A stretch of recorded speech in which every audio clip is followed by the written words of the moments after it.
मेरी खाला की बेटी अनपढ़ थी मगर बहुत खूबसूरत थी। वो किचन में खड़ी प्याज काट रही थी। मैंने देखा कि उसकी आंखें सुर्ख थीं और मुसलसल आंसू बह रहे थे। मैंने हमदर्दी से पूछा कि रो रही हो क्या। भीगी आंखों से हंसती हुए बोली, नहीं तो प्याज काट रही थी। बहुत ही कड़वा है। मैंने कहा, खाला अम्मी बुला रही है, रिश्ते देखने वाले लोग आ गए हैं।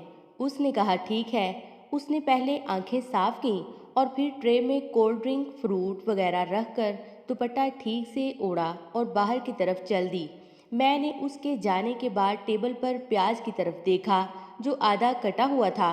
बाकी प्याज मैं काटने लगा और हैरत का झटका मुझे तब लगा जब पूरा प्याज कट गया और ना मेरी आंखें जलीं और ना उनमें पानी आया। प्याज तो बिल्कुल भी कड़वा नहीं था। मैंने उसके कदमों की आहट सुनकर देखा तो वो ट्रे में बिस्किट भी रख रही थी और खामोश आंखों के साथ मेरी तरफ देख रही थी और मेरी आंखों में आंखें डालकर धीमे लहजे में कहने लगी, प्याज तो कड़वा नहीं होता उमर भाई, औरत की जिंदगी कड़वी होती है। क्या हुआ यार, जिंदगी को अच्छी भली तो है। वालदैन, बहन भाई, अच्छी तालीम, इज्जत और जिंदगी, हर सहूलत है। फिर ये जिंदगी से नाशुक्री क्यों? उमर भाई आप नहीं समझेंगे। उसने चाय उठाई और जाने लगी और फिर मैंने कहा कि समझाओ ना। उसने कहा, आप मेरे साथ आएं। वो चाय लेकर कमरे में चली गई और मैं खिड़की से अंदर का मंजर देखने लगा। मोटे मोटे सोफे पर बैठी तीन औरतें कसाईयों की तरह नादिया को देख रही थीं।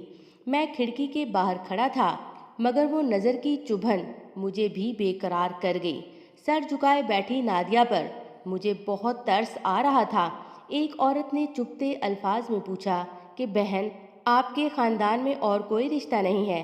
खाला ने सादगी से कहा, जी बहुत से बच्चे हैं फैमिली में। अच्छा, ये लड़का कौन है जिसने दरवाज़ा खोला था? वो मेरे बारे में पूछ रही थी। मेरा भांजा है, CSS किया है, अभी बहुत जल्द ही ट्रेनिंग पर चला जाएगा। खाला के लहजे में मोहब्बत ही मोहब्बत थी। देखो बहन, अगर ख़ानदान में इतने अच्छे लड़के हैं तो आपकी बेटी के लिए रिश्ते करवाने वाली मासी क्यों कोशिशें कर रही है? नाराज़ ना होना, मैं तो सीधी बात करती हूँ। प्लेटों पर हाथ साफ करती हुई मोटी औरत को इस बात से कोई गर्ज नहीं थी कि उसकी बातों से खाला और नादिया पर क्या गुजर रही है। कहने लगी, अगर किसी अच्छी भली नज़र आने वाली लड़की को ख़ानदान में रिश्ता नहीं मिल रहा होता तो इसका मतलब है कि लड़की में कोई खराबी है। नादिया उड़ी उड़ी सी रंगत और कांपते हाथों से ट्रे लिए बाहर निकली, मेरी तरफ एक नज़र डाली और फिर किचन में घुस गई। ख़वातीन कमरे से बाहर निकल रही थीं।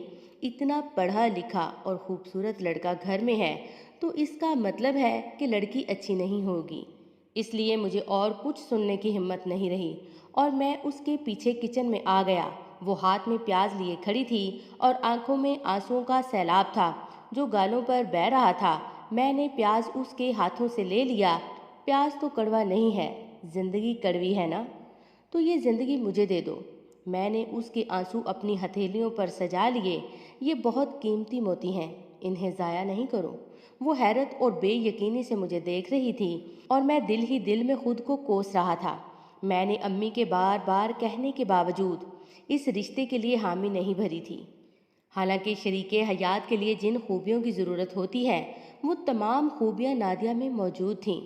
मैं ही क्या, ख़ानदान में कोई भी अच्छे मकाम पर पहुंचता वो ख़ानदान से बाहर शादी करने की ज़िद लगा लेता था और इस तरह ना जाने कितनी लड़कियां अच्छे रिश्तों की तलाश में लोगों के ताने अपनी किरदार कशी बर्दाश्त करने पर मजबूर हो जाती थीं और प्याज काटने के बहाने आंसू बहाती रहती थीं।